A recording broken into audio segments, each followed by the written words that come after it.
Hello दोस्तों, जय माता दी। तो आप लोग कैसे हैं? कमेंट में ज़रूर बताइएगा। मैं तो बिल्कुल ठीक हूँ। और दोस्तों, आज है विजयादशमी।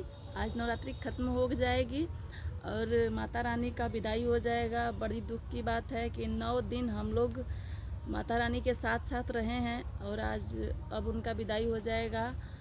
तो बहुत ही दुख हो रहा है दोस्तों।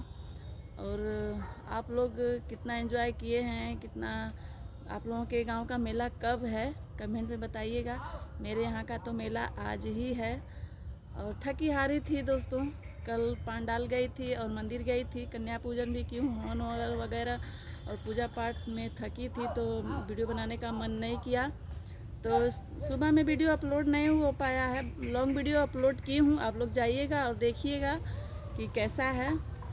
तो अब इस टाइम वीडियो बना रही हूँ और 4 बज गए हैं और अभी मेरी वीडियो 5 बजे तक अपलोड हो जाएगी। आप लोग जाइएगा, देखिएगा और मेरे चैनल को सपोर्ट कीजिए प्लीज़। मेरे चैनल को सब्सक्राइब कीजिए और दोस्तों मेरा सपोर्ट कीजिए प्लीज़। हाथ जोड़ के रिक्वेस्ट है मेरा आप लोगों से कि मुझे भी सपोर्ट कीजिए, आगे बढ़ाइए। आप लोगों के सपोर्ट की मुझे बहुत ही ज़्यादा ज़रूरत है, तो आप लोग मुझे आगे बढ़ाइए प्लीज़। राधे राधे, जय माता दी, थैंक यू।